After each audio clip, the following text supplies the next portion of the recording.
There's still so much that we don't know about genes and the effects that they can have on all aspects of a person's life.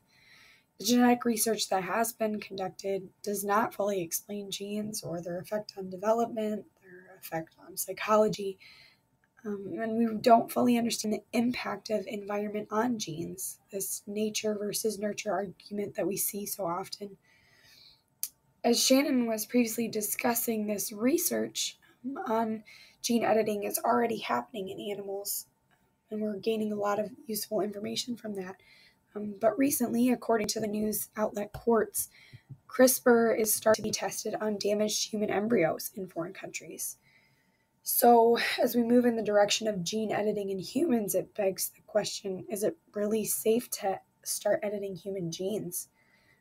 Feasibly, this technology could be used to eradicate or add specific genes to an unborn child, thus making kind of a designer baby.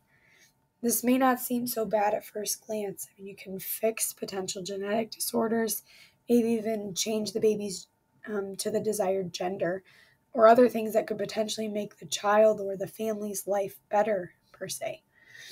However, there's so many things that we still don't know about genes and how they contribute to development. How do we know these changes won't adversely affect the child physically, developmentally, or emotionally? We have to consider, too, what the proper regulations would be for this technology.